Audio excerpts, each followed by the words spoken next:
এই পৃথিবী একদিন শেষ হবে, এটা আল্লাহ সুবহানাহু ওয়া তাআলা কোরআন মাজিদে বারবার বলেছেন। কোন একটা বিষয়ের কথা যদি সবচেয়ে গুরুত্ব দিয়ে বলা থাকে, তাহলে এক নম্বরে আল্লাহর উপর ঈমান, আল্লাহর তাওহীদ পুরো কোরআনে। আর দুই নম্বরে পরকাল, মানুষের মৃত্যু, পৃথিবীর ধ্বংস এবং পুনরায় মানুষকে জীবিত করা। যদি আমরা পুরো কোরআনের সামারি বলতে চাই যে আল্লাহ পুরো কোরআনে কি দাবি করেছে, তাহলে পুরো কোরআনে সবচেয়ে বেশি যে দুইটা জিনিসের দাবি করা হয়েছে, তার একটা হচ্ছে আল্লাহর একত্ববাদ, সৃষ্টি যে করেছে ইবাদত তার হবে।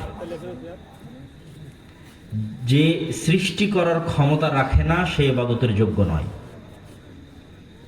আপনি কোরআনের যে কোনো তাওহীদ কেন্দ্রিক আয়াত নেবেন, দেখবেন সারমর্ম এটাই। আল্লাহ ঘুরিয়ে ফিরিয়ে একই চ্যালেঞ্জ দেবে যে তুমি ওর ইবাদত করছো, ও কি মাছি বানাতে পারে? ও কি মশা সৃষ্টি করতে পারে? ও কি আসমান থেকে বৃষ্টি বর্ষণ করতে পারে? ও কি পাহাড় সৃষ্টি করেছে? ও কি নদী নালা সৃষ্টি করেছে? ও কি তোমাকে সৃষ্টি করেছে? ও কি দুনিয়ার খেজুরের বিচির যে আবরণ, এই আবরণ যত পাতলা, এরকম সরিষা সমপরিমাণ কোনো জিনিসেরও নিজে মালিক? এই প্রশ্নগুলো কোরআনে ঘুরিয়ে ফিরিয়ে আসবে। প্রশ্নগুলো আসার কারণ কি? যে এগুলো করতে পারে না সে ইবাদতের যোগ্য না। তাহলে কে ইবাদতের যোগ্য? যে এগুলো করতে পারে। এ হলো তাওহীদের আলোচনার সারমর্ম কোরআনে। কোরআনের দুই নম্বর সারমর্ম কি? পুনরায় তোমরা আবার আল্লাহর কাছে ফিরে যাবে, আবার আল্লাহ তোমাদের সৃষ্টি করবে, পৃথিবী ধ্বংস হবে। এটা হলো কোরআনের দ্বিতীয় সামারি। তো মানুষ অনেক সময় মনে করে যে এই কিয়ামতের আলোচনা তো পৃথিবীর এমন কোনো নবী নাই যে নবী করেনি। আদম আলাইহিস সালাতু ওয়াস সালাম থেকে মুহাম্মদ সাল্লাল্লাহু আলাইহি ওয়াসাল্লাম পর্যন্ত তো কই কিয়ামত এখনো হয়নি। তো তার উত্তরে সালাফে সালেহিন বলেছেন যে মানুষের মৃত্যুই তার কিয়ামত।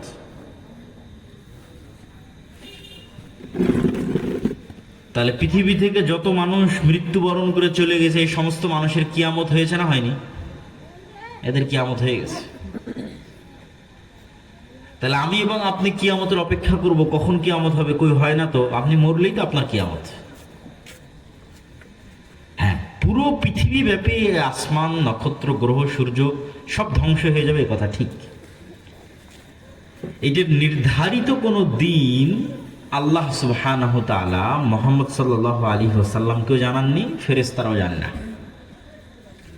স্বয়ং যিনি বাঁশিতে ফু দিবেন, ইসরাফিল, তিনিও জানেন না যে কত তারিখে কয়টার সময় ফু দিতে হবে। তাহলে বসে থাকতো, দাঁড়িয়ে থাকতো না। ঠিক আছে, ওই দিন আসুক, যেই দিন ওই দিন আসবে সেই দিন দাঁড়াবো, দাঁড়িয়ে ফু দিব। ও তো 24 ঘন্টা কান খাড়া করে দাঁড়িয়ে আছে যে না কখন আল্লাহ বলে যে এখন পৃথিবী ধ্বংস। ও নিজেও জানে না কখন ধ্বংস,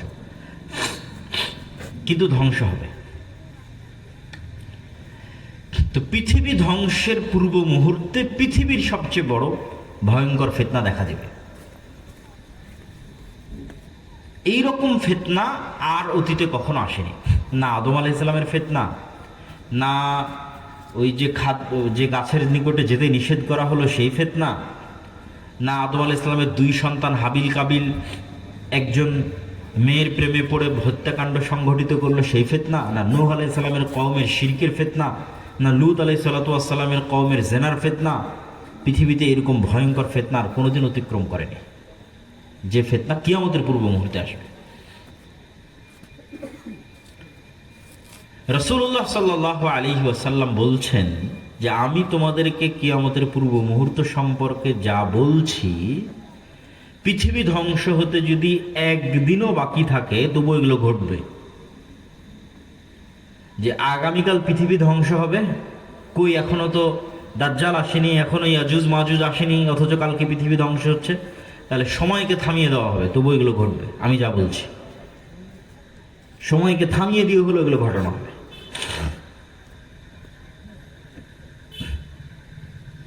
তো কিয়ামতের পূর্ব মুহূর্ত সম্পর্কে রাসূলুল্লাহ সাল্লাল্লাহু আলাইহি ওয়াসাল্লাম যা বলেছেন তা ঘটবে। আমাদের জন্য সবচেয়ে আতঙ্ক এবং ভয়ের বিষয় কি? সেটা হচ্ছে কিয়ামতের সবচেয়ে বড় আলামত চলে এসেছে। এটা হলো আমাদের জন্য সবচেয়ে আতঙ্কের বিষয়। সেটা কি? কিয়ামতের সবচেয়ে বড় আলামত হচ্ছে মুহাম্মদ সাল্লাল্লাহু আলাইহি ওয়াসাল্লামের প্রেরিত হওয়া। এটা কিয়ামতের সবচেয়ে বড় আলামত। কেননা মুহাম্মদ সাল্লাল্লাহু আলাইহি ওয়াসাল্লামের পূর্বে যত নবী গেছে প্রত্যেকের পরে অপেক্ষা হয়েছে পরের নবীর। উনি শেষ নবী নয়। ঈসা ইসলামের পরে আর এক নবী আসবে, মুসা আলাইহিস সালামের পরে আর এক নবী আসবে, দাউদ সুলাইমানের পরে আর এক নবী আসবে। তাহলে তো কিয়ামত তো এখন আসতেছে না। কিন্তু মুহাম্মদ সাল্লাল্লাহু আলাইহি ওয়াসাল্লাম এসেছে মানে এর পরে কি হবে বলেন তো? কিয়ামত হবে। একদম সঠিক উত্তর দিয়েছে যে মুহাম্মদ সাল্লাল্লাহু আলাইহি ওয়াসাল্লামের মৃত্যুর পরেই কি হবে? এটা জোরে বলেন তো কি হবে? কিয়ামত হবে। তাহলে মুহাম্মদ সাল্লাল্লাহু আলাইহি ওয়াসাল্লামের মৃত্যু ইটসেলফ কিয়ামতের সবচেয়ে বড় আলামতগুলোর একটা। মুহাম্মদ সাল্লাল্লাহু আলাইহি ওয়াসাল্লামের মৃত্যুর পরেই কিয়ামত হবে, 5 দিন পরে হোক, 1 দিন পরে হোক, 1000 বছর পরে হোক, 5000 বছর পরে হোক, কিন্তু মুহাম্মদ সাল্লাল্লাহু আলাইহি ওয়াসাল্লামের মৃত্যুর পরেই কিয়ামত হবে। তাহলে মুহাম্মদ সাল্লাল্লাহু আলাইহি ওয়াসাল্লামের পৃথিবীতে আগমন এবং পৃথিবী থেকে মুহাম্মদ সাল্লাল্লাহু আলাইহি ওয়াসাল্লামের বিদায়, এটা কিয়ামতের অনেক বড় একটা আলামত। এই আলামতি পার হওয়া হয়ে গেছে 1400 বছর। দাজ্জাল পৃথিবীতে যে কোনো মুহূর্তে বের হয়ে যেতে পারে, এটার প্রমাণ কি? স্বয়ং রাসূল সাল্লাল্লাহু আলাইহি ওয়াসাল্লামের জীবদ্দশাতে ইবনে সাইয়াদ নামে একজন ব্যক্তি, শেখ আব্দুর রাজ্জাক বিন ইউসুফের মরণ একদিন আসবেই বইয়ে বিস্তারিত আলোচনা করা আছে। ইবনে সাইয়াদ নামে একজন ব্যক্তি, সে ইহুদি, তাকে সাহাবীরা সন্দেহ করলো যে দাজ্জাল। তো আল্লাহর নবী উড়িয়ে দিলেন না যে না, এ দাজ্জাল নয়। তাহলে আল্লাহর নবীও আশঙ্কা করতেন যে তার জীবদ্দশাতে দাজ্জাল চলে আসতে পারে। ওমর রাদিয়াল্লাহু তাআলা আনহু যখন তাকে হত্যা করতে চাইলেন, তখন রাসূল সাল্লাল্লাহু আলাইহি ওয়াসাল্লাম বললেন, এই যদি দাজ্জাল না হয় তো নিরপরাধ মানুষকে হত্যা কেন করবা? আর এ যদি দাজ্জাল হয় তাহলে তাকদীরের লিখন হচ্ছে একে হত্যা করবে। ঈসা আলাইহিস সালাম তুমি তো নও। কিন্তু উনি তো সহজ ভাষায় বলতে পারতেন, আরে ওমর, এ দাজ্জাল নয়, কি দরকার একে হত্যা করে? দাজ্জাল নয় এটা বলেনি। এ যদি দাজ্জাল না হয় নিরপরাধ মানুষকে কেন হত্যা করবা? যদি দাজ্জাল হয়, মানে সম্ভাবনা আছে, যদি দাজ্জাল হয় কে হত্যা করবে? ঈসা আলাইহিস সালাম। তাহলে আজ থেকে 1400 বছর আগে মুহাম্মদ সাল্লাল্লাহু আলাইহি ওয়াসাল্লাম আশঙ্কা করতেন যে কোনো মুহূর্তে দাজ্জাল বের হয়ে যেতে পারে। তাহলে যে কোনো মুহূর্তে দাজ্জাল বের হয়ে যেতে পারে, এটার সম্ভাবনা আছে। এটা অস্বাভাবিক এবং অলৌকিক কোনো ঘটনা নয়, পৃথিবীর সব নবী রাসূল বলে গেছে। তো কিয়ামতের পূর্ব মুহূর্তে যে ঘটনাগুলো সংঘটিত হবে, এগুলো সম্পর্কে অনেক কানাঘুষা, অনেক ভুল ব্যাখ্যা, অনেক বিভ্রান্তিকর ব্যাখ্যা, সময় উল্লেখ করা, একটাকে আরেকটার সাথে লাগানো, এগুলো এই যুগে এসে প্রচুর পরিমাণে হচ্ছে। এই জন্য আমাদের সঠিক হাদিস জানা যেমন দরকার, সঠিক ব্যাখ্যা জানাও তেমন দরকার। আর এই বিষয়ে সংক্ষিপ্ত আলোচনা করার কারণ হচ্ছে যে কোরআন এবং হাদিসে দাজ্জালের কথা আছে, শেষ জামানার যুদ্ধের কথা আছে, কিন্তু আধুনিক বিশ্বে কখনো এই কথা এভাবে আলোচিত হয়নি। আজকে পূর্বে মুসলমানদের মধ্যে আলোচনার কথা বলতেছে না। মুসলমানদের আলেম ওলামা বক্তারা আজীবনী দাজ্জাল সম্পর্কে লিখেছে, কিয়ামতের পূর্ব মুহূর্ত সম্পর্কে লিখেছে, কিয়ামত সম্পর্কে লিখেছে, এটা মুসলমানদের কাছে স্বাভাবিক ঘটনা। কিন্তু সারা বিশ্বব্যাপী আলোচনা হবে, এটা ব্যতিক্রম। আমার জানা নাই, হিস্ট্রি ঘেটে দেখতে হবে যে হালাকুখা চিঙ্গিস খানের সময় সারা পৃথিবীব্যাপী আলোচনা হতো কিনা এরকম, অথবা আরো অন্য কোনো সময় সারা পৃথিবীব্যাপী এরকম আলোচনা হতো কিনা হিস্ট্রিতে, ইতিহাসে, মুহাম্মদ সাল্লাল্লাহু আলাইহি ওয়াসাল্লামের মৃত্যুর পর, এটা ইতিহাস ঘেটে দেখতে হবে। কিন্তু এখন এই নিকট 100, 200, 300 বছরের মধ্যে সারা পৃথিবীব্যাপী আজকাল পরশু যেভাবে দাজ্জাল সম্পর্কে ব্যাপক আলোচনা হচ্ছে, কিয়ামতের পূর্ব মুহূর্তের যুদ্ধ সম্পর্কে ব্যাপক আলোচনা হচ্ছে, এটা আগে কখনো হয়নি। এই আলোচনা আমি আপনি করছি না, এই আলোচনা আজকে যারা পৃথিবী শাসন করছে তারা করছে। এটা হলো সবচেয়ে ব্যতিক্রম। আজকে পৃথিবী কারা শাসন করছে আমরা জানি খুব ভালোভাবে, পাশ্চাত্য সভ্যতা।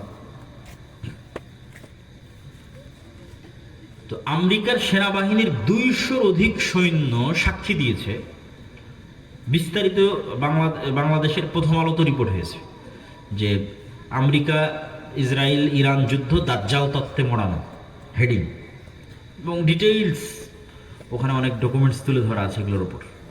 এমনি ইন্টারন্যাশনালি তো অনেক জায়গায় আলোচনা হচ্ছে।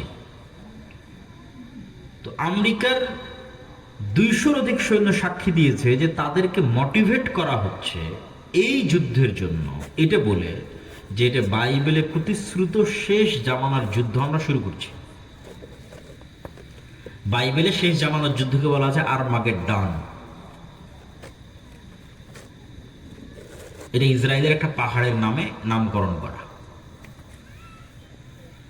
আমরা সেই শেষ জামানার যুদ্ধ শুরু করছি এই মর্মে আমেরিকার সেনাবাহিনীরা সাক্ষ্য দিচ্ছে। কেন শেষ জামানার যুদ্ধ শুরু করতেছে? খ্রিস্টানদের মধ্যে একদল খ্রিস্টান আছে, জায়নিস্ট খ্রিস্টান, ইভ্যাঞ্জেলিক্যাল খ্রিস্টিয়ান। দেখেন, খ্রিস্টান এবং ইহুদিদের মধ্যে যে শত্রুতা, এটা আমাদের চেয়ে বেশি। স্পেনে মুসলমানেরা ইহুদিদের আশ্রয় দিয়েছে, আর খ্রিস্টানরা ধরে ধরে ইহুদিদের হত্যা করত।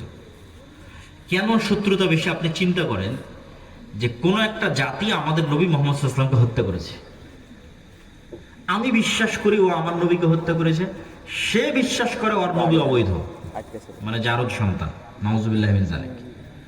তাহলে ওদের মধ্যে কি পরিমাণ শত্রুতা হতে পারে?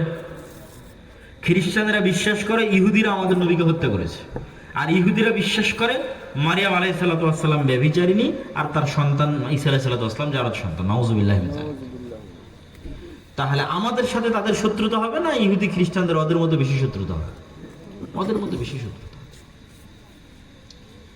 সেখানে আজকে তারা এরকম বন্ধু হয়ে গেল, এটা তো অসম্ভব। পৃথিবীর ইতিহাসে কোনোদিন হয়নি। এখনকার পূর্বে পৃথিবীর ইতিহাসে কোনোদিন হয়নি। হিটলার 60 লক্ষ ইহুদিকে হত্যা করেছে, হিটলার খ্রিস্টান। তো এটা হওয়ার পিছনে যে বিশ্লেষণগুলো তুলে ধরা হচ্ছে, সেই বিশ্লেষণ হচ্ছে বাইবেলের প্রতিশ্রুতি অনুযায়ী ঈসা আলাইহিস সালাতু ওয়াস সালাম পুনরায় পৃথিবীতে আসবে, তথা খ্রিস্টানদের বিশ্বাস অনুযায়ী ঈসা আলাইহিস সালাম পুনরায় পৃথিবীতে আসবেন, মারা গেছেন কিন্তু আবার আল্লাহ তাকে পাঠাবেন। আর মুসলমানদের বিশ্বাস অনুযায়ী তিনি মারাই যাননি, তাকে জীবিত অবস্থায় উঠানো হয়েছে, তিনি আবার পৃথিবীতে আসবেন। সমস্যা হচ্ছে খ্রিস্টানরা বিশ্বাস করে যে ঈসা আলাইহিস সালাতু ওয়াস সালাম তখনই পৃথিবীতে আসবেন যখন ইহুদিদের মাসিহা আসবে। আমাদের মাসিহা তখন আসবে যখন ইহুদিদের মাসিহা আসবে। তাহলে মাসিহা সবার, মুসলমানেরাও মাসিহার অপেক্ষায়, মাসিহের অপেক্ষায়, খ্রিস্টানেরাও মাসিহের অপেক্ষায়, ইহুদিরাও মাসিহের অপেক্ষায়। তাহলে ইহুদিদের মাসিহকে, খ্রিস্টানদের মাসিহকে, মুসলমানদের মাসিহকে। মাসিহ মানে বিপদ থেকে উদ্ধারকারী। এই জন্য দাজ্জালের নামও মাসিহ দাজ্জাল, ঈসা আলাইহিস সালামের নামও ঈসা মাসিহ। তাহলে মাসিহ দাজ্জাল, ঈসা মাসিহ, দুইজনই মাসিহ, বিপদ থেকে উদ্ধারকারী। এখন খ্রিস্টানদের দাবি হচ্ছে যতক্ষণ ইহুদিদের মাসিহ না আসছে ততক্ষণ আমাদের মাসিহ আসবে না। ইহুদিদের মাসিহ হচ্ছে মাসিহ দাজ্জাল। তাহলে ইহুদিদের মাসিহ, মাসিহ দাজ্জাল যতক্ষণ না আসবে ততক্ষণ খ্রিস্টানদের মাসিহ ঈসা মাসিহ পৃথিবীতে আসবে না। এবার তাহলে পরের পয়েন্টে চলে আসি, ইহুদিদের মাসিহ, মাসিহ দাজ্জাল কখন আসবে? খ্রিস্টানদের বিশ্বাস হচ্ছে ততক্ষণ ইহুদিদের মাসিহ, মাসিহ দাজ্জাল আসবে না যতক্ষণ না আমরা ইহুদিদেরকে জেরুজালেমে বসবাসের ব্যবস্থা না করে দিতে পারবো। পৃথিবীর সব ইহুদিদেরকে যেই দিন আমরা জেরুজালেমে বসবাসের ব্যবস্থা করে দিতে পারবো, ইহুদিরা যেই দিন মসজিদে আকসা ভেঙ্গে এখানে হাইকালে সুলাইমানির উপর থার্ড টেম্পল তৈরি করবে, সেই দিন মাসিহ দাজ্জাল আসবে। আর যখন মাসিহ দাজ্জাল আসবে তখন আমাদের ঈসা মাসিহ আসবে। অতএব ইহুদিদের সাথে আমাদের শত্রুতা থাকলেও ঈসা আলাইহিস সালামকে পুনরায় পৃথিবীতে নিয়ে আসার জন্য আমাদের ইহুদিদের সহযোগিতা করতে হবে, জেরুজালেমে ওদের একত্রিত করার জন্য। তাহলে সবার উদ্দেশ্য অতি দ্রুত দাজ্জালকে এবং ঈসা আলাইহিস সালামকে পৃথিবীতে নিয়ে আসা। যারা মোটামুটি ফ্রিল্যান্সিং করেন, পেপ্যাল,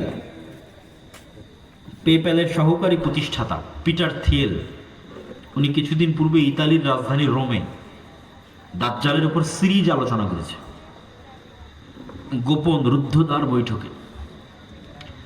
তারা দাজ্জালকে বলে অ্যান্টি ক্রাইস্ট, আমরা বলি দাজ্জাল, তারা বলে অ্যান্টি ক্রাইস্ট।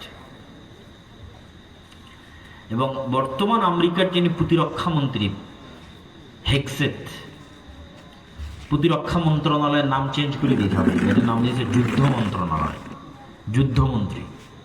তাহলে বর্তমান যিনি আমেরিকার যুদ্ধমন্ত্রী, তার আপনারা গুগলে সার্চ দিলে পাবেন, তার বাহুতে কাফের লেখা আছে আরবিতে, ও নিজে ট্যাটু করেছে।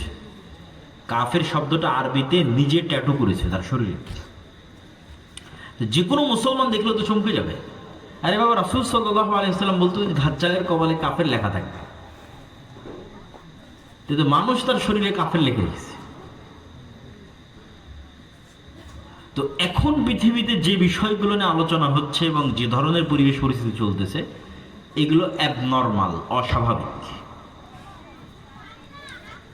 এবং এই অস্বাভাবিকত্ব ধীরে ধীরে হলেও সামনে বাড়বে, খুব দ্রুত সামনে বাড়তে পারে। তো দাজ্জালের ফিতনা সম্পর্কে রাসূল সাল্লাল্লাহু আলাইহি ওয়াসাল্লাম বলছেন যে সব ধন সম্পদ, আসমানের বৃষ্টির মালিকানা আর জমিনের ফসল উৎপাদনের মালিকানা সব থাকবে দাজ্জালের একচ্ছত্র আধিপত্যে। যে দাজ্জালের উপর ঈমান আনবে তাকে দেওয়া হবে, যে ঈমান আনবে না তাকে দেওয়া হবে না। এর চেয়ে ভয়ঙ্কর ফিতনা পৃথিবীতে আর কোনোদিন যায়নি। তাহলে এখন আপনি চিন্তা করেন যে আজকে আমরা কাশিম বাজারে যে পেট্রোল পাম্পে তেল দেওয়া হবে শুনে সারা গাড়ি সেখানে লাইন হয়েছে তেল দেওয়া হবে মর্মে। কালকে আপনাকে বলা হলো যে বিদ্যুৎ অফ, নাই বিদ্যুৎ, কিন্তু বাংলাদেশে তো নিজের তেল নাই, নিজের গ্যাস অত নাই। বাহিরের দেশ বিদ্যুৎ তেল দিলেই বাংলাদেশে বিদ্যুৎ চলবে, তাহলে তোমার বিদ্যুৎ অফ, তোমার গাড়িতে তেল অফ। আজকে যদি বিদ্যুৎ অফ হয়, 2 দিনের মধ্যে সব মোবাইল বন্ধ হয়ে যাবে, সব মোবাইল, সব কম্পিউটার বন্ধ হয়ে যাবে। তাহলে আমরা 1 সেকেন্ডে 100 বছর পূর্বে ফিরে যাব। আজ থেকে 100 বছর পূর্বে তানোরে গরুর গাড়ি চলতো, সেই গরুর গাড়ি, অথবা সাইকেল, অথবা ঠেলা গাড়ি, অথবা পায়ে হেঁটে। এখন আপনাকে বলা হচ্ছে যে ঠিক আছে, তোমাকে তেলও দেওয়া হবে, বিদ্যুৎও দেওয়া হবে, সব দেওয়া হবে, দাজ্জালকে মানো। আপনি চিন্তা করেন যে আপনি এখন বসে চিন্তা করেন যে এই ফিতনা কি ভয়ঙ্কর হতে পারে। এটাই ঘটবে আমি সেটা বলছি না, কোরআন এবং হাদিসে তো এর চেয়ে ভয়ঙ্করটা বলা আছে যে আকাশে বৃষ্টি বর্ষণ করবে না। এই তেল তো সামান্য কিছু। যে অঞ্চলের মানুষ দাজ্জালের উপর ঈমান আনয়ন করবে না, ওই অঞ্চলের মাটিতে গাছ হবে না, ধান হবে না। জমিন দাজ্জালের কথা শুনে উৎপাদন বন্ধ করে দেবে, আসমান দাজ্জালের কথা শুনে বৃষ্টি বর্ষণ বন্ধ করে দিবে। এই ক্ষমতা আল্লাহই দাজ্জালকে দিবে। হবে বৃষ্টি, হবে ফসলও হবে, দাজ্জালের প্রতি ঈমান আনেন। এখন আপনি চিন্তা করেন, যার ন্যূনতম অবৈধ সম্পদের উপর লোভ আছে এবং যার পরকালের উপর অগাধ আস্থা ও ইয়াকিন নাই, সে কি ফিতনা থেকে বাঁচতে পারবে? কোনো সুযোগ নেই। যার 1 টাকার প্রতি অবৈধভাবে ইনকামের ইচ্ছা আছে, যে লোভ সামলাতে পারে না, যে এই 1 টাকা আসবে, এটা আমি একটু অবৈধভাবে ইনকাম করিনি, এই লোভ যে সামলাতে পারে না, এই দাজ্জালের এই লোভ সামলাতে পারবে না, ঈমান বিক্রি করে দেবে। আর একটা কি বলেছি, পরকালের উপর অগাধ আস্থা। মানে আপনি কিসের আশায় দাজ্জালের বৃষ্টিও নিবেন না, দাজ্জালের ফসলও নিবেন না, দুর্ভিক্ষে না খেয়ে মারা যাবেন, কিসের আশায়? পরকালে জান্নাতের আশা। যে চোখে জান্নাত দেখতে পায় না, ও এটার উপর টিকে থাকতে পারবে না। ওই যে আসহাবুল উখদুদের ঘটনা আল্লাহ সুবহানাহু ওয়া তাআলা কোরআন মাজিদে বলেছে, যে আসহাবুল উখদুদকে বলা হলো ঈমান ত্যাগ করো, না হয় আগুনে ঝাঁপিয়ে পড়ো। তো মা তার কোলের শিশু সহ আগুনের মধ্যে ঢুকে গেছে। আপনি বলেন এই মানুষগুলোর পক্ষে ওই আগুনে ঢোকা তখনই সম্ভব যখন ওই আগুনের মধ্যে ওরা জান্নাত দেখতে পেয়েছে। যে আমরা আগুনে ঢুকছি না জান্নাতে ঢুকছি? বলেন, আগুনে ঢুকছে না জান্নাতে ঢুকছে? জান্নাতে ঢুকছে। ও যদি মনে করে আমি আগুনে ঢুকছি, ঢুকতে পারবে না, সম্ভব নয়। আর যখন মনে করেছে আমি আগুন থেকে বের হয়ে আমার বাড়িতে ফিরে যে আরামে ছেলে মেয়ে নিয়ে থাকি, তখন মনে করছে যে আমার বাড়িতে তো জাহান্নামের আগুন জ্বলছে, মানে কেমনে ফিরে যায়? তাহলে সামনে জান্নাত, পিছনে জাহান্নামের আগুন, কোনটা আমি অ্যাকসেপ্ট করব? এই পরকালের উপর এই মাত্রার ইয়াকিন যতক্ষণ আপনার না আসবে, আপনি ঈমান নিয়ে এই পৃথিবীতে টিকতে পারবেন না। আল্লাহর পথে যাত্রা বইটা শুধু এই জন্যই লেখা, নতুন যে বইটা আমার লেখা, যে মানুষের ঈমানকে মজবুত করা। ঈমানই মানুষের সম্পদ। আল্লাহর ক্ষমতা ও শক্তির প্রতি ঈমান, পরকালের প্রতি অগাধ আস্থা, অগাধ বিশ্বাস, এটা ছাড়া বাঁচার কোনো রাস্তা নেই। এই একই কথা রাসূল সাল্লাল্লাহু আলাইহি ওয়াসাল্লাম বলতেছে যে দাজ্জালের জান্নাত হবে জাহান্নাম, আর দাজ্জালের জাহান্নাম হবে জান্নাত। সেম কথা, যা আসহাবুল উখদুদের সাথে ঘটেছে। সূরা বুরুজের মধ্যে আল্লাহ সুবহানাহু ওয়া তাআলা বলেছে। তাহলে এই ফিতনার একটা আলামত অন্তত আপনি দেখতে পাচ্ছেন যে আপনার বাড়ি এবং ঘরে পৌঁছে গেছে। এটা বাড়তেও পারে, হয়তো ধীরে বাড়বে, হয়তো দ্রুত বাড়বে। তো কিয়ামতের পূর্ব মুহূর্তে রাসূলুল্লাহ সাল্লাল্লাহু আলাইহি ওয়াসাল্লাম বলছেন যে আমার এবং কিয়ামতের মধ্যে তোমরা কয়েকটা জিনিসকে গণনা করে রাখো। 1 নাম্বার আমার মৃত্যু, 2 নাম্বার মসজিদে আকসার বিজয়, 3 নাম্বার ভয়াবহ মহামারী। এখন কোন মহামারী, এটা নিয়ে আলেমদের মধ্যে মতভেদ আছে। উমর রাদিয়াল্লাহু তাআলার জীবদ্দশাতে সিরিয়াতে একটা ভয়ঙ্কর মহামারী হয়েছিল। কেউ কেউ বলেছে ওটা সেই মহামারী। আমরাও তো কয়েকদিন আগে দেখলাম করোনা মহামারী। আরো ভয়াবহ মহামারী আসতে পারে পৃথিবীতে। তারপরে রাসূল সাল্লাল্লাহু আলাইহি ওয়াসাল্লাম বললেন এমন এক ফিতনা, যেই ফিতনা থেকে আরবের কোনো ঘর খালি থাকবে না। তো আলেম ওলামা ব্যাখ্যা করেছে এই ফিতনা হচ্ছে মোবাইল কম্পিউটার ইন্টারনেটের ফিতনা। তো মোবাইল কম্পিউটার ইন্টারনেটের ফিতনা তো সব ঘরে ঢুকেছে, খালি আরবের ঘরে ঢুকেছে? দক্ষিণ কোরিয়া, জাপান, আমেরিকা থেকে শুরু করে পৃথিবীর সব ঘরে ঢুকেছে। কিন্তু আল্লাহ নবী তো খাস করেছে এমন ফিতনা যেটা আরবের প্রত্যেক ঘরে ঢুকবে, পৃথিবীর প্রত্যেক ঘরে। তো কোরআন এবং হাদিসে বেশিরভাগ জায়গায় ফিতনা মানে মারামারি, গন্ডগোল, হত্যা, এগুলোই উদ্দেশ্য। তাহলে এমন মারামারি, এমন গন্ডগোল, এমন হত্যা এবং রাহাজানি আরব বিশ্বে তৈরি হবে, যেই হত্যা, যে গন্ডগোল, যে মারামারিতে আরবের প্রত্যেকটা ঘর যুক্ত হয়ে যাবে, বিরত থাকতে পারবে না, মুক্ত থাকতে পারবে না। আর এক হাদিসে রাসূল সাল্লাল্লাহু আলাইহি ওয়াসাল্লাম বলছেন ফোরাত নদী থেকে স্বর্ণের পাহাড় বের হবে। এই স্বর্ণের পাহাড় নিয়ে এমন মারামারি হবে যে মারামারিতে পুরো আরব বিশ্ব যুক্ত হয়ে যাবে। মানুষের কাছে মনে হয় আরে স্বর্ণের পাহাড় বের হওয়ার কি সম্ভব?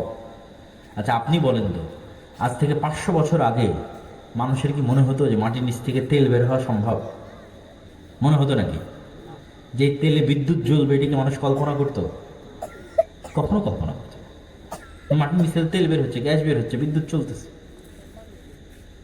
তো কখন কি বের হয়ে যাবে এটা আপনি বলতে পারবেন না। অথবা যদি সোনাকে সোনার অর্থেই রাখি তবুও সম্ভব। কেন?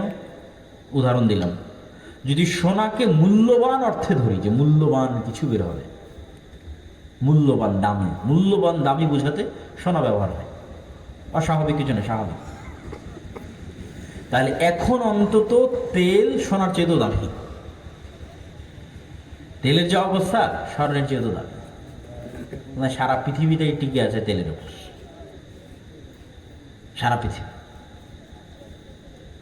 তাহলে এখন কিসের যুদ্ধ চলছে? জ্বালানি যুদ্ধ, তেলের যুদ্ধ। তেল নিয়ে মারামারি, ভেনেজুয়েলার সাথে মারামারি তেল নিয়ে, ইরানের সাথে মারামারি তেল নিয়ে, আরব বিশ্বের সাথে মারামারি তেল নিয়ে। এই যুদ্ধের সামনে আরো বাড়তে পারে। তো রাসূল সাল্লাল্লাহু আলাইহি ওয়াসাল্লাম আরব বিশ্বে এরকম এক ভয়াবহ ফিতনার কথা বলে গেছেন, যেই ফিতনায় আরবের প্রত্যেক ঘর যুক্ত হবে। এই সেই ফিতনা নয়, আরবের প্রত্যেক ঘর ওই ফিতনায় যুক্ত হবে, ওই মারামারি, ওই গন্ডগোল, কাটাকাটির সাথে যুক্ত হবে। তারপরে কি? একের পর এক আল্লাহ নবী গণাচ্ছে। এরপরে এই ফিতনার পরে আরবের প্রত্যেক ঘর যেই ফিতনায় যুক্ত হয়ে যাবে, এই ফিতনার পরে হুদনাতুন বাইনাকুম ওয়া বাইনার রোম, তোমাদের সাথে রোমানদের চুক্তি হবে। তো রাসূল সাল্লাল্লাহু আলাইহি ওয়াসাল্লাম যখন রোম শব্দ উচ্চারণ করছেন, তখন রোম হচ্ছে আজকের তুরস্ক। আজকের তুরস্কের রাজধানী ইস্তাম্বুল, যাকে ইংরেজিতে বলে কনস্টান্টিনোপল, সেখানে বাইজেন্টাইন রোমান এম্পায়ার ছিল অর্থোডক্স খ্রিস্টানদের, যে অর্থোডক্স খ্রিস্টানরা এখন রাশিয়ায় আছে। আর যদি রোমান মানে সব খ্রিস্টানদের ধরি, তাহলে ইউরোপ আমেরিকার খ্রিস্টান আসতে পারে। আল্লাহ সুবহানাহু ওয়া তাআলা ভালো জানে এই হাদিস কিভাবে বাস্তবায়িত হবে, কারা উদ্দেশ্য। তো মুসলমানদের সাথে রোমান খ্রিস্টানদের চুক্তি হবে। চুক্তি হয়ে মুসলমান এবং রোমান খ্রিস্টানেরা তৃতীয় আর এক পক্ষের বিরুদ্ধে যুদ্ধ করবে। এই তৃতীয় পক্ষকে আল্লাহু আ'লাম। এই তৃতীয় পক্ষ ইহুদিরাও হতে পারে, হিন্দুরাও হতে পারে, বৌদ্ধরাও হতে পারে, অথবা রোমান দ্বারা যদি অর্থোডক্স খ্রিস্টান উদ্দেশ্য হয় তাহলে ক্যাথলিক ইউরোপ আমেরিকার খ্রিস্টানরা হতে পারে, অথবা রোমান দ্বারা যদি ইতালির রোম উদ্দেশ্য হয়, যেখান থেকে ইউরোপ উদ্দেশ্য হবে, তাহলে আমেরিকা ইসরায়েল হতে পারে, রাশিয়া হতে পারে। তৃতীয় আর এক পক্ষের বিরুদ্ধে যুদ্ধ হবে। এই তৃতীয় আর এক পক্ষের বিরুদ্ধে যুদ্ধে তোমরা এবং রোমান খ্রিস্টানরা বিজয়ী হবে। বিজয় হওয়ার পর কেউ একজন ক্রুশকে উঁচিয়ে ধরে বলবে যে এই ক্রুশের কারণে, যে ক্রস চিহ্ন পাদ্রীদের গলায় থাকে, এইটার কারণে আমরা বিজয়ী হয়েছি। তখন এক মুসলমান উঠে ক্রুশটা ভেঙে দেবে যে আল্লাহর সাহায্যে আমরা বিজয়ী হয়েছি। ক্রুশ ভাঙার কারণে তর্ক বিতর্ক, গন্ডগোল, মারামারি, যুদ্ধ, মুসলমান আর খ্রিস্টান মুখোমুখি হয়ে যাবে, যারা কিছুক্ষণ আগে চুক্তিতে ছিল। চুক্তি হয়ে আর এক তৃতীয় পক্ষের বিরুদ্ধে যুদ্ধ করেছে। আমার কেন জানি মনে হয় যে এই তৃতীয় পক্ষের বিরুদ্ধে যুদ্ধ ইহুদিদের সাথে হতে পারে। কেন? রাসূলুল্লাহ সাল্লাল্লাহু আলাইহি ওয়াসাল্লাম আর এক হাদিসে বলেছেন যে ইহুদিদেরকে এমন ভয়াবহভাবে মুসলমানরা হত্যা করবে একটা যুদ্ধে, কিয়ামতের পূর্ব মুহূর্তে এমন ভয়াবহভাবে হত্যা করবে যে পাথর এবং গাছ পর্যন্ত কথা বলবে যে মুসলমান আসো, আমার কি বলার নাম, আমার পিছনে ইহুদি লুকিয়ে আছে, হত্যা করো। এই যে পাথর এবং গাছ কথা বলবে, এটার সাথে আর একটা জিনিস আপনাকে বলে রাখি। রাসূল সাল্লাল্লাহু আলাইহি ওয়াসাল্লাম বলছেন মানুষের স্যান্ডেলও কথা বলবে, মানুষের রানও কথা বলবে। আর একটা কি বলেছেন? রাসূল সাল্লাল্লাহু আলাইহি ওয়াসাল্লাম বলেছেন যে কিয়ামতের পূর্ব মুহূর্তে দাব্বাতুল আরজ বের হবে। যে দাব্বাতুল আরজ হবে একটা জন্তু, একটা জানোয়ার, যে কথা বলবে মানুষের সাথে, জাসসাসা, গোয়েন্দা। যেই দাব্বাতুল আরজ তামিমাত দারির হাদিসে যখন দাজ্জালের সাথে দেখা করতে যায়, তখন দাজ্জালের প্রবেশ মুখে এক জন্তু জানোয়ার দাঁড়িয়ে ছিল, যাকে হাদিসে বলা হয়েছে দাব্বাতুল আরজ, যার চেহারা কোন দিকে পিছন কোন দিকে বোঝা যায়নি। তো ওকে জিজ্ঞেস করে সাহাবীরা, তুমি কি তাহলে আনাল জাসসাস, আমি হচ্ছে গোয়েন্দা। তো প্রাণী কথা বলতেছে। আর মানুষের মনে হতে পারে যে প্রাণী কেমনে কথা বলতে পারে, গাছ পাথর কেমনে কথা বলতে পারে। মানুষের তৈরি সৃষ্টি জীব কথা বলতেছে এখন, যদিও সৃষ্টির ক্ষমতা মানুষের নাই, মানুষের বানানো বলতে পারি। যেমন মানুষের বানানো এআই এবং এআই ভিত্তিক রোবট আপনার সাথে কথা বলছে না? বলছে না? বলছে। আপনি এখন চ্যাট জিপিটির সাথে কথা বলেন, কথা বলবে। এখন জেমিনির সাথে কথা বলেন, কথা বলবে। আপনি যা বলবেন সে উত্তর দেবে সাথে সাথে। এই এআই তো পৃথিবীকে, যেমন ইন্টারনেট পৃথিবীকে চেঞ্জ করে দিয়েছে, সামাজিক যোগাযোগ মাধ্যম পৃথিবীকে চেঞ্জ করে দিয়েছে, বিদ্যুৎ পৃথিবীকে চেঞ্জ করে দিয়েছে, এআই পৃথিবীকে চেঞ্জ করে দিয়েছে। কোথায় গিয়ে ঠেকবে আল্লাহ সুবহানাহু ওয়া তাআলা ভালো জানেন। তাহলে মানুষের বানানো জিনিস মানুষের সাথে কথা বলতেছে বুদ্ধিমত্তার সাথে, সেখানে আল্লাহ সুবহানাহু ওয়া তাআলার জীব জন্তু জানোয়ার কথা বলবে না, এটা বিশ্বাস করা পাগলামি, এটা বিশ্বাস করা বোকামি। তো ওই তৃতীয় পক্ষের যুদ্ধ ইহুদিদের সাথে হতে পারে, আল্লাহু আ'লাম। এবার তৃতীয় পক্ষের যুদ্ধের পর মুসলমান এবং খ্রিস্টানরা মুখোমুখি। এই যুদ্ধে রাসূলুল্লাহ সাল্লাল্লাহু আলাইহি ওয়াসাল্লাম বলছেন, এই যুদ্ধের ভিন্ন ভিন্ন অ্যাঙ্গেলে অনেক হাদিস আছে, আমি সবগুলো সারমর্ম বলতেছি আপনাকে, সব হাদিসের সারমর্ম।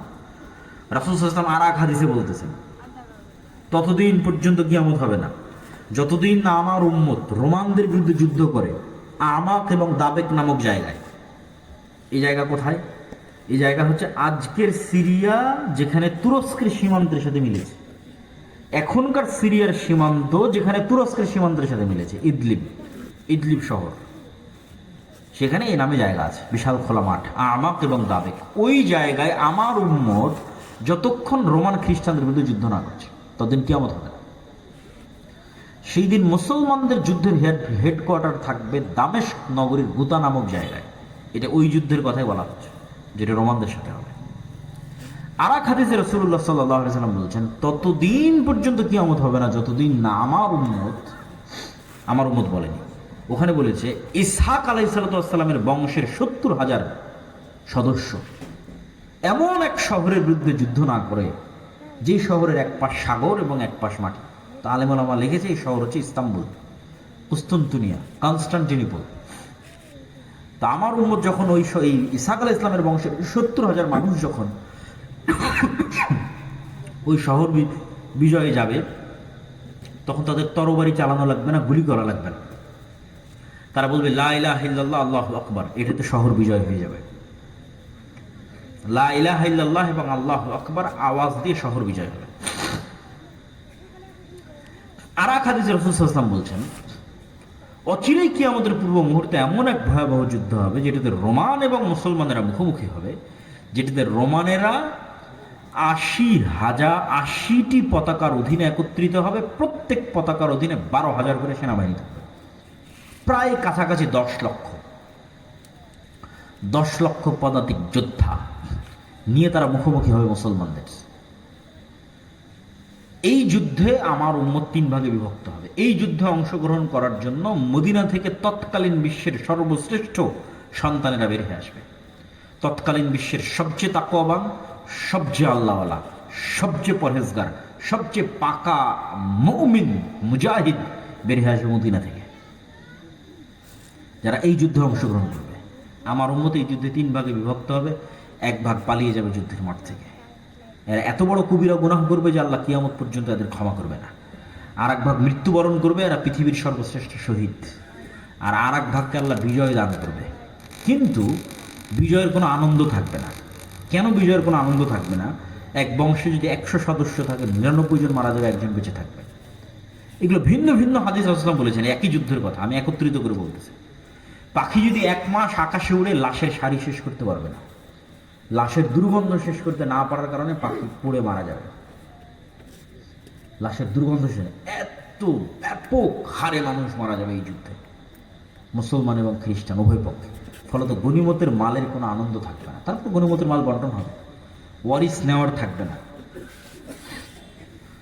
এই যুদ্ধ শেষে যখন মুসলমানেরা তাদের তরবারিকে জাইতুন গাছের সাথে ঝুলিয়ে, রাসূল সাল্লাল্লাহু আলাইহি ওয়াসাল্লামের আর এক হাদিসের বাক্য, জাইতুন গাছের সাথে ঝুলিয়ে যখন গনিমতের মাল বন্টন করবে, তখন অদৃশ্য থেকে আওয়াজ আসবে, দাজ্জাল তোমাদের বাড়ি ঘরে ঢুকে গেছে। কিন্তু এই সংবাদটা মিথ্যা হবে।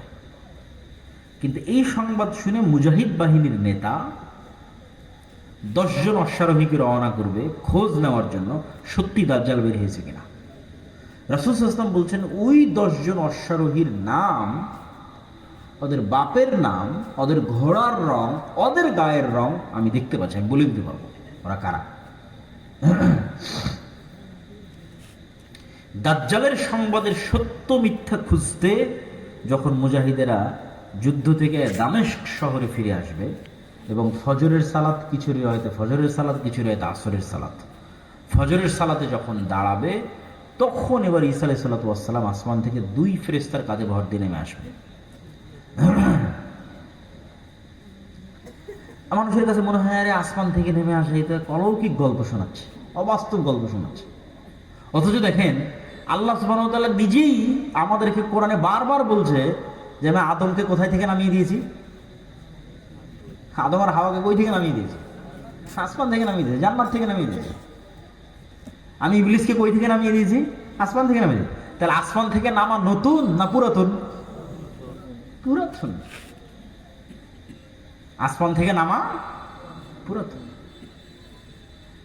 তাহলে আমরা যেখানে আদম আলাইহিস সালামের ক্ষেত্রে বিশ্বাস করছি যে তাকে আসমান থেকে নামিয়ে দেওয়া হয়েছে, জান্নাত থেকে নামিয়ে দেওয়া হয়েছে, তাহলে এটা আমাদের কাছে অস্বাভাবিক কেন মনে হয় যে ঈসা আলাইহিস সালাম আসমান থেকে নেমে আসবে? কিন্তু অস্বাভাবিক নয়, এই ঘটনা তো পৃথিবীতে আগেই ঘটেছে।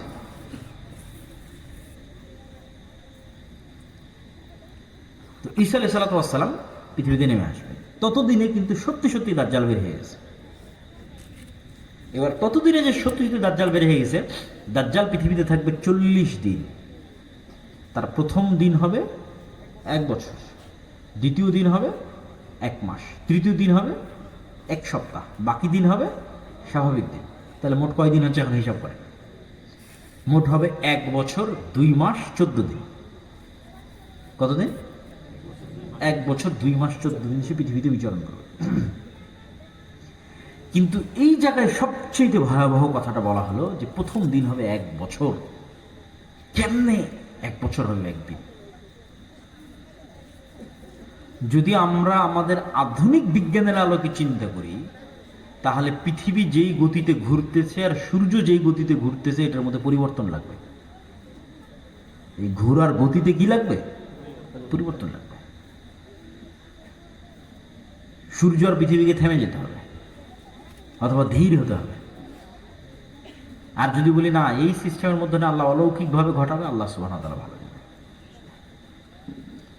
রাসূল সাল্লাল্লাহু আলাইহি ওয়াসাল্লাম জিজ্ঞেস করলেন, আল্লাহ নবী, দাজ্জালের গতি কেমন হবে? বলেন, কাগাইসিন ইস্তাদবারাতহু রিহ, মেঘমালার যেমন গতি, আকাশে উড়ন্ত মেঘমালার যেমন গতি তেমন হবে।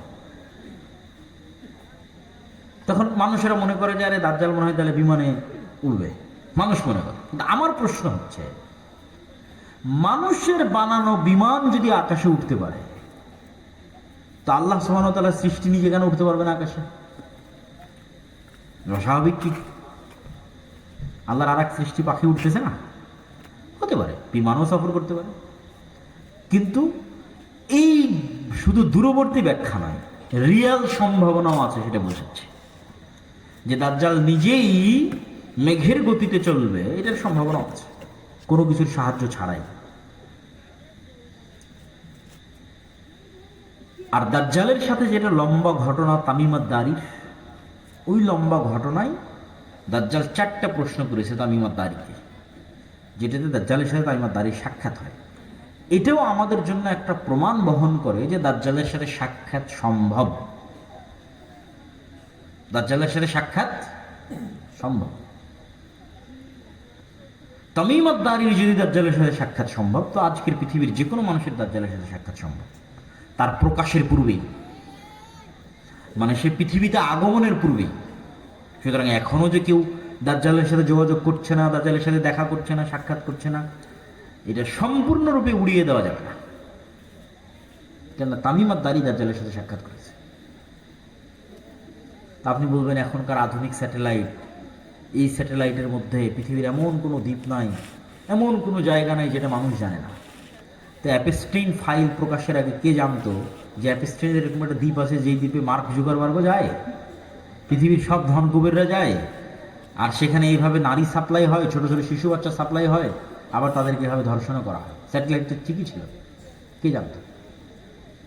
যার স্যাটেলাইট আছে যদি জানতে না দেয় আপনাকে, স্যাটেলাইট তো আমার নাই, কার আছে? যারা আজকের পৃথিবীর ক্ষমতা নিয়ন্ত্রণ করতেছে। ও যদি আমাদের জানতে না দেয়, আমাদের বাপেরও ক্ষমতা নাই জানার যে কোথায় কি হচ্ছে, সম্ভব নয়। আর যদি মেনে নেই যে না, আসলে এই পৃথিবী, যেই পৃথিবী আমরা এখন চোখে দেখছি, এই পৃথিবীতে দাজ্জাল নাই, তো বিজ্ঞান বলতেছে যে মানুষ 3D ডাইমেনশনে দেখে। এই পৃথিবীতে এমন প্রাণীর বসবাস সম্ভব যে 3 ডাইমেনশনের উপরে, 4th dimension, 5th dimension, 6th dimension, 7th ডাইমেনশনে বসবাস করে, এই পৃথিবীতেই আছে, কিন্তু মানুষ দেখতে পাবে না। যেমন জিন আছে, দেখতে পাচ্ছি না, ফেরেশতা আছে, দেখতে পাচ্ছি না, এরা অন্য ডাইমেনশনে বসবাস করতেছে। ঠিক আপনি যদি একটা ছোট্ট পাখিকে একটা বন্দি ঘরের মধ্যে ছেড়ে দেন, পাখি জানালাই খুঁজে পাবে না। অথচ আপনি বলছেন, কিরে আমি তো জানালা দেখতে পাচ্ছি, ও দেখতে পায় না কেন? এরকম আপনি যে কোনো প্রাণীর সাথে চেক করতে পারেন, সাপের সাথে চেক করতে পারেন যে সাপের দৃষ্টি কেমন, সাপ কতটুকু দেখে, কোন লেভেল পর্যন্ত দেখে, আমাদের মতো দেখে না। কুকুরের দৃষ্টি কেমন, সেটা আমাদের মতো দেখে না। আপনার আশেপাশে এরকম হাজারো উদাহরণ আছে, আপনি যেমন দেখেন ওরা ওরকম দেখে না, ওরা ভিন্ন লেভেলের দেখে। তাহলে আমাকে ফেরেশতা দেখতেছে, জিন দেখতেছে, আমি জিন ফেরেশতাকে দেখতেছি না। আল্লাহ চাইলে দেখা যাবে। সুতরাং পৃথিবীতে থাকা অবস্থাতেও না দেখা সম্ভব। আবার পৃথিবীতে থাকা অবস্থায় অন্যরা দেখতেছে, আছে, আমাকে দেখতে দেওয়া হচ্ছে না, যেটা আগেরটা বললাম সেটাও সম্ভব। আমাকে জানতে দেওয়া হচ্ছে না, সেটাও সম্ভব। এবং দাজ্জালের প্রকাশের পূর্বে তার সাথে সাক্ষাৎও সম্ভব। তো তামিমাত দারির হাদিসে তামিমাত দারিকে জিজ্ঞেস করছে দাজ্জাল আরবের লোকজনকে 4টা জিনিসের কথা বলছে। বহাইরা তাবারিয়ার কথা বলো, আইনে জোগারের কথা বলো, নাখাল বাইসানের কথা বলো, আর নবী আল উম্মির কথা বলো। এই বহাইরা তাবারিয়া হচ্ছে সি অফ গ্যালিলি, যেটা আজকের ইসরায়েলের সীমানার মধ্যে পড়ে।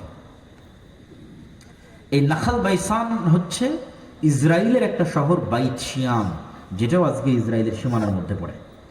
আর আইনে জোগার হচ্ছে জর্ডানের যে ডেড সি আছে, মৃত সাগর আছে, যেখানে লূত আলাইহিস সালামের কওমকে ধসিয়ে দেওয়া হয়েছিল, এই ডেড সির পার্শ্ববর্তী একটা ঝর্ণা বা কুয়া। আর এই তিনটে জায়গায় 50 কিলোমিটারের মধ্যে হবে, এখান থেকে 50 কিলোমিটার আশপাশে। দুইটা ইসরায়েলের সীমানার মধ্যে আর একটা ইসরায়েলের সীমানা লাগানো। আর এই তিনটে জায়গায় আবার ইহুদি খ্রিস্টানদের বাইবেল এবং তাওরাতে বর্ণিত বিভিন্ন কারণে পবিত্র। যেমন সি অফ গ্যালিলি, যেটা বহাইরা তাবারিয়া দাজ্জাল জিজ্ঞেস করলো, তাওরাতের বর্ণনা অনুযায়ী যে ঈসা আলাইহিস সালাতু ওয়াস সালাম যেখানে সব মুজিজা দেখাতেন, ঈসা আলাইহিস সালামের মুজিজা তো পৃথিবীর সবচেয়ে ব্যতিক্রম মুজিজা, মৃতকে জীবিত করা, অন্ধকে চক্ষুষ্মান করা, টাকওয়ালা মাথাকে চুল দিয়ে দেওয়া, এই বেশিরভাগ মুজিজাগুলো উনি এই খালের পাশে, এই লেকের পাশে দেখিয়েছেন। এই জন্য সারা ইউরোপ, সারা আমেরিকা থেকে লক্ষ লক্ষ খ্রিস্টান দর্শনার্থী এটা দেখতে আসে। বহাইরা তাবারিয়া, lake of Tiberias, sea of Galilee. আর আইনে জোগার, যেটা স্প্রিং অফ জোয়ার বলতেছে হিব্রু ভাষায়, ইংরেজি ভাষায়, বাইবেলের বর্ণনা অনুযায়ী লূত আলাইহিস সালাতু ওয়াস সালামের শহর ধ্বংস হওয়ার পর যেই শহরে তাকে, যেই জায়গায় তাকে আশ্রয় দেওয়া হয়েছিল, সেটা হচ্ছে এই আইনে জোগার, তার পাশে। এই তিনটার কথা দাজ্জাল কি বলছে? যেটাতে পানি আছে পানি থাকবে না, ঝর্ণা আছে ঝর্ণা শুকিয়ে যাবে, বাগান আছে বাগান, খেজুর বাগান আছে খেজুর বাগান শেষ হয়ে যাবে। আর নবী আল উম্মির কথা বলো, নবী আল উম্মি হচ্ছে পড়ালেখা জানে না এমন নবী, তো বলে এই অবস্থা নবী আল উম্মির। তারপরে দাজ্জাল নিজেই বলতেছে, আমি বের হব, 40 দিন পৃথিবীতে চলাচল করব, আমার এই ক্ষমতা থাকবে। এবং দাজ্জালের এই ক্ষমতার কথাগুলো রাসূল সাল্লাল্লাহু আলাইহি ওয়াসাল্লাম বলে গেছেন। তাহলে দাজ্জালের সাথে কেউ পারবে না। দাজ্জালের সাথে একমাত্র কে পারবে? ঈসা আলাইহিস সালাম। দাজ্জাল যখন পৃথিবীতে বের হয়ে যাবে, তখন মুমিন মুসলমানদের বাঁচার কোনো রাস্তা থাকবে না। এমনকি রাসূল সাল্লাল্লাহু আলাইহি ওয়াসাল্লামের হাদিসের বর্ণনা অনুযায়ী সিরিয়ার এক অঞ্চলের মানুষ যারা দাজ্জালের প্রতি ঈমান আনবে না, ওদেরকে ওদের ধনুক চাবিয়ে খেতে হবে, কোনো খাবার থাকবে না। এইরকম ভয়ঙ্কর দুর্ভিক্ষ দেখা দেবে। গাড় পাহাড় বিভিন্ন জায়গায় আশ্রয় লুকিয়ে থাকতে হবে, অপেক্ষায় থাকবে ঈসা আলাইহিস সালামের আগমনের। ঈসা আলাইহিস সালাম যখন আসবে, লুদ নামক দরজা, জেরুজালেমের, যেখানে এখন এয়ারপোর্ট, সেখানে ঈসা আলাইহিস সালামকে দেখা মাত্র দাজ্জাল বলতে থাকবে পানির মতো, কিন্তু সে গলে শেষ হওয়ার আগেই ঈসা আলাইহিস সালাম তাকে নিজে হাতে হত্যা করবেন এবং সেই রক্ত দুনিয়ার মানুষকে দেখাবেন। এবার রাসূল সাল্লাল্লাহু আলাইহি ওয়াসাল্লাম বলছে যে আল্লাহ ঈসা আলাইহিস সালামকে বলবে, ঈসা, দাজ্জাল তো মারা গেল, কিন্তু এখন আমার এমন এক সৃষ্টি জীব বের হবে যে লা ইয়াদানু লিআহাদিম মিন ইবাদি, আমার বান্দাদের মধ্যে এমন কোনো বান্দা নাই যে তাদের সাথে মুখোমুখিতে পারবে, মোকাবেলায় পারবে। অতএব তুমি ঈসা যত বড় নবী হও, আর ইমাম মাহদী যত বড় মুজাহিদ হোক, আর তোমাদের হাতে দাজ্জালের যত বড় ফিতনা পরাজিত হোক, এখন যারা বের হবে এদের সাথে তোমরা পারবে না। অতএব তোমরা তুর পাহাড়ে আশ্রয় নাও। তখন ঈসা আলাইহিস সালাম মুমিন মুজাহিদদের নিয়ে তুর পাহাড়ে আশ্রয় নেবেন। এবার বের হবে ইয়াজুজ মাজুজ, যাদের বর্ণনা কিয়ামতের আলামতের একমাত্র আলামত, যেটার বর্ণনা কোরআনে আছে। দাজ্জালের কথা কিন্তু কোরআনে নাই। আরো যেগুলো বললাম, বিভিন্ন ভয়ঙ্কর যুদ্ধ, ফিতনা, রোম, এগুলো কোরআনে নাই। তাহলে একমাত্র আলামত যেটার বর্ণনা কোরআনে আছে, সেটা কি? ইয়াজুজ মাজুজ। যুলকারনাইনের বর্ণনায় সূরাতুল কাহফের মধ্যে আল্লাহ সুবহানাহু ওয়া তাআলা ইয়াজুজ মাজুজের ঘটনা তুলে ধরেছে।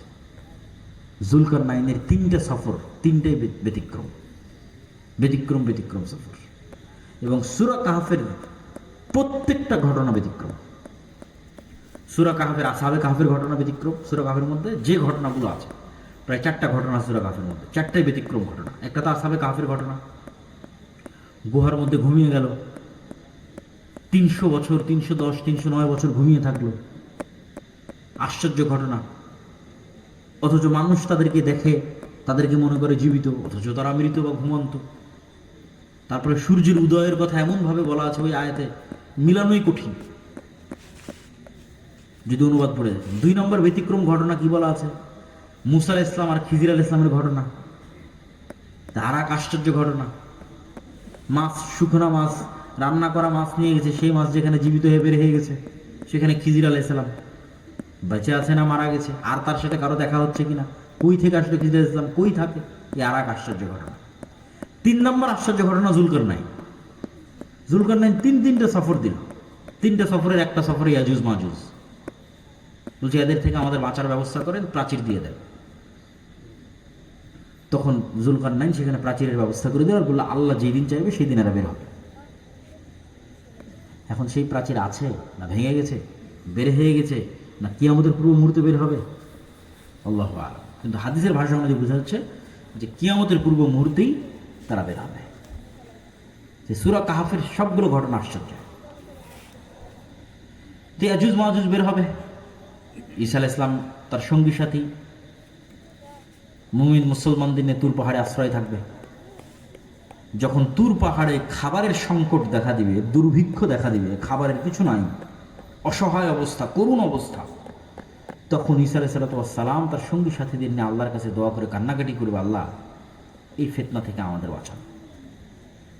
তাহলে দেখেন এত বড় নবী হওয়ার পরেও কি ফিতনায় আল্লাহ তাকে ফেলছে যে তাদের বাঁচার কোনো রাস্তা নাই, কার সাহায্য ছাড়া? আল্লাহর সাহায্য ছাড়া। তাহলে আলটিমেটলি মুমিন মুসলমানদের বাঁচার কোনো রাস্তা না আল্লাহর সাহায্য ছাড়া। ঈসা আলাইহিস সালামেরও বাঁচার রাস্তা না আল্লাহর সাহায্য ছাড়া, মুহাম্মদ সাল্লাল্লাহু আলাইহি ওয়াসাল্লামেরও বাঁচার রাস্তা নেই আল্লাহর সাহায্য ছাড়া।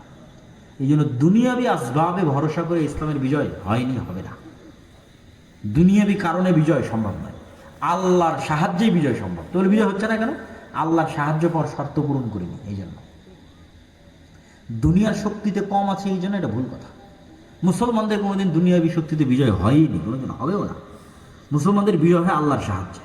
তো তোমার বিজয় হয় না কেন? তুমি আল্লাহর সাহায্য পাওয়ার শর্ত পূরণ করো এই জন্য, আল্লাহর সাহায্য পাওয়ার যোগ্য হওনি এই জন্য। এটা হলো আসল কারণ। ঈসা আলাইহিস সালামের চলবে না আল্লাহর সাহায্য ছাড়া। তো ঈসা আলাইহিস সালামের কান্নাকাটিতে এবার আল্লাহ সুবহানাহু ওয়া তাআলা ইয়াজুজ মাজুজকে এক বিশেষ অসুখ, বিশেষ পোকা মাকড় দিয়ে আল্লাহ ধ্বংস করে দিলেন।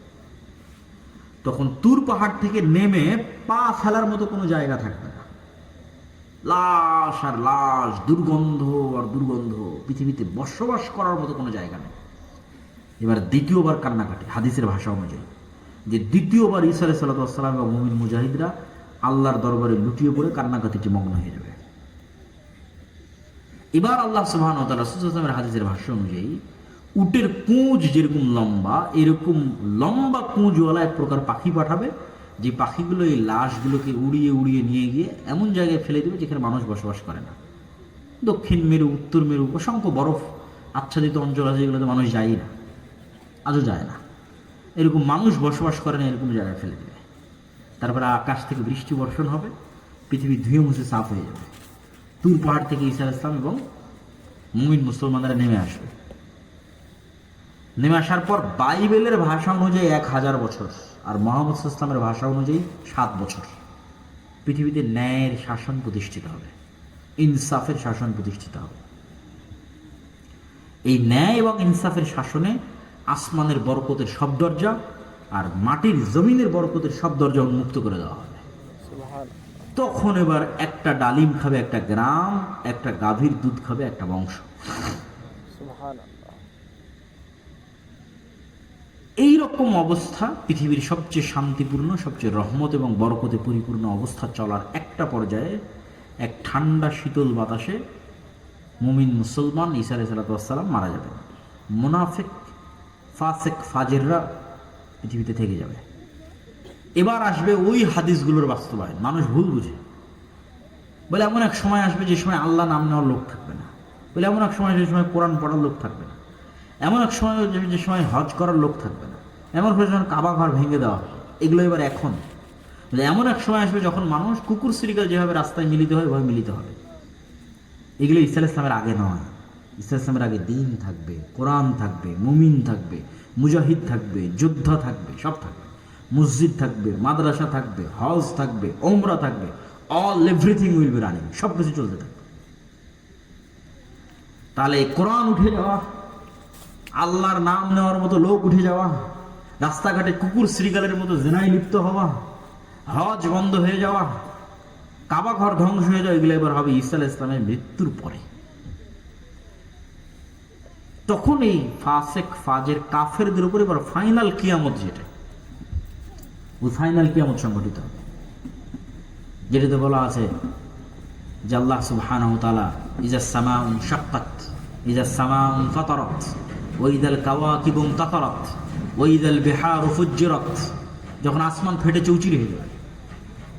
আল কারিআতু মাল কারিআহ ওয়া মা আদরাকা মাল কারিআহ ইয়াওমা ইয়াকুনুন নাসু কাল ফারাশিল মাবথুস ওয়া তাকুনুল জিবালু কাল ইহনিল মানফুশ। পাহাড়, হিমালয় পাহাড় হবে আকাশে উড়ন্ত ধুলিত ধ্বনিত তুলা, আর মানুষ হবে পঙ্গপালের ন্যায়। সূর্যর চন্দ্র নক্ষত্র চূর্ণ বিচূর্ণ বিদীর্ণ হয়ে পড়ে যাবে। ফাইনাল কিয়ামত। প্রিয় উপস্থিতি, এই পুরো আলোচনার সারমর্ম বা আমাদের শিক্ষা বা আমাদের করণীয় কি? আমাদের শিক্ষা, আমাদের করণীয় হচ্ছে যে আমরা শেষ সময়ে বসবাস করতেছি, এই কথাই ঠিক। যদি আরো ৫,০০০ বছর পরও কিয়ামত হয় তবুও আমরা শেষ সময়, যদি আরো ৫০০ বছর পরও কিয়ামত হয় তবুও আমরা শেষ সময়। কেন? কিয়ামতের সবচেয়ে বড় আলামত মুহাম্মদ সাল্লাল্লাহু আলাইহি ওয়াসাল্লাম মৃত্যু হয়ে গেছে, আর অসংখ্য ছোট ছোট আলামত চোখে দেখতেছি। আল্লাহ নবী বলছেন ইয়াতাতাওয়ালুনা ফিল বুনিয়ান, উঁচু উঁচু বিল্ডিং বানানোতে প্রতিযোগিতা করবে। তো উঁচু বিল্ডিং বানানোর কল্পনা কিভাবে আসতে পারে যে উঁচু বিল্ডিং দেখেনি চোখে? বলছে উঁচু বিল্ডিং নিয়ে প্রতিযোগিতা করবে, তো হয়ে গেছে উঁচু উঁচু বিল্ডিং নিয়ে প্রতিযোগিতা। রাসূল সাল্লাল্লাহু আলাইহি ওয়াসাল্লামের হাদিসগুলো দেখলে বোঝা যায় যে না দেখে যে জিনিসগুলোর বর্ণনা রাসূল সাল্লাল্লাহু আলাইহি ওয়াসাল্লাম দিয়েছেন সেগুলো আমরা নিজেরা বাস্তবে সচক্ষে দেখতেছি। এগুলোই কিয়ামতের আলামতের জন্য যথেষ্ট। তা আমাদের আজকের আলোচনার সারমর্ম কি? আমাদের দুটো জিনিস লাগবে, তাহলে আমরা পৃথিবীতে ফিতনা মুক্ত অবস্থায় বিদায় নিতে পারব। এক নাম্বার বলেছি, পরকালের প্রতি অগাধ বিশ্বাস। আপনার প্রত্যেক কাজের পিছনে মূল উদ্দেশ্য থাকবে জান্নাতে যাওয়া। ওটা সফল হলে আপনি আসল সফল। দুনিয়াতে সফল নয়, দুনিয়াতে সফল নয়। দুনিয়াতে আপনি সবসময় জিতবেন, সবসময় আপনার কাছে ক্ষমতা থাকবে না, তাহলে দাজ্জালের ফিতনা আল্লাহ দিত না। তখন মুমিন মুসলমানদের হাতে কোনোই ক্ষমতা থাকবে না, সব ক্ষমতা দাজ্জালের হাতে। আর আপনি কি? আপনাকে ঈমান নিয়ে বাঁচতে হবে, এটাই সফলতা। ঈমান নিয়ে বাঁচাটাই সফলতা। তাহলে ঈমান নিয়ে বাঁচার জন্য আমি বলেছি দুটো জিনিস লাগবে। এক, পরকালের প্রতি অগাধ আস্থা ও বিশ্বাস। পরকালকে দেখতে পেতে হবে। মৃত্যু পরবর্তী জীবন হচ্ছে বাস্তব জীবন। অমাল হায়াতুদ দুনিয়া ইল্লা লাইবুন ওয়া লাহু। এই দুনিয়ার জীবনের কোনো দাম নাই, এটা খেয়াল তামাশা মাত্র। প্রকৃত জীবন কি? লাহিয়াল হায়াওয়ান। আল্লাহ কোরআনে বলেছে পরকালই জীবন। পরকালই জীবন, দুনিয়ার জীবন নয়। তাহলে পরকালের যে জীবনটা, ওই জীবনটা হচ্ছে প্রকৃত জীবন, বাস্তব জীবন। এই জীবন নয়। আর এক আয়াতে আল্লাহ সুবহানাহু ওয়া তাআলা বলছেন পরকাল হচ্ছে খায়রুম ওয়া আবকা, সর্বোত্তম, চিরস্থায়ী, পার্মানেন্ট। তাহলে ক্ষণস্থায়ী এই দুনিয়াতে সফলতা কি? পরকালের প্রতি অগাধ আস্থা রাখা। দুই নাম্বার, দুনিয়া বিসর্জন দেওয়ার সক্ষমতা। যেটা আমি বাক্য শুরু করেছি যে 1 টাকার প্রতি যদি আপনার অবৈধ লোভ থাকে, আপনি দাজ্জালের ফিতনা থেকে বাঁচতে পারবেন না। আপনি ঈমান বিক্রি করে দেবেন, ঈমান বিসর্জন দিয়ে দেবেন। যার ন্যূনতম দুনিয়ার প্রতি লোভ নাই, পরিপূর্ণরূপে দুনিয়া বিসর্জন দেওয়ার মানসিকতা আছে, যে কোনো বিপদ আপদে কঠোর থেকে কঠোর ধৈর্য ধারণের মানসিকতা আছে, ইস্তেকামাত আছে, এই মানুষগুলো ঈমান থেকে নিয়ে পৃথিবী থেকে বিদায় নিতে পারবে। দুটো জরুরি কাজ বলে বক্তব্য শেষ করব। ইব্রাহিম আলাইহিস সালাতু ওয়াস সালাম তার পরবর্তী বংশধরের জন্য দুটো বিষয়ের দোয়া করেছেন আল্লাহ সুবহানাহু ওয়া তাআলার কাছে। রব্বি জাআল হাযাল বালাদা আমিনা ওয়াজনুবনি ওয়া বানিয়া আন না'বুদাল আসনাম। আল্লাহ মক্কা শহরকে নিরাপদ করে দাও, আমার পরবর্তী বংশধর কেউ যেন মূর্তি পূজক না হয়, শিরক না করে। শিরক ভয়াবহ। তাহলে এক নাম্বার, ইব্রাহিম আলাইহিস সালাম আল্লাহর কাছে চাচ্ছেন তার পরবর্তী বংশধরের জন্য, মানে স্পেশাল কিছুই চাচ্ছে যেটা আল্লাহ তাকে দিবে। একে মক্কা শহরকে নিরাপদ করে দেন, দুই আমার পরবর্তী বংশধরের জন্য শিরিক না করে, তিন রব্বি জাআলনি মুকিমাস সালাহ ওয়া মিন যুররিয়াতি, আমার পরবর্তী বংশধরের জন্য বেনামাজি না হয়।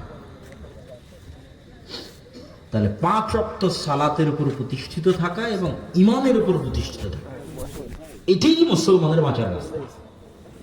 কি খেলো, কি পড়লো, কি পেলো, ওটা না, ইমানের উপর আছে, 5 ওয়াক্ত সালাত আদায় করছে, সফল। ইহকাল সফল, পরকাল সফল। আল্লাহ সুবহানাহু ওয়া তাআলা আমাদের সকলকে ইমানের উপর মজবুত হওয়ার এবং 5 ওয়াক্ত সালাতের উপর অটল থাকার তৌফিক দান করুক। আল্লাহুম্মা আমিন।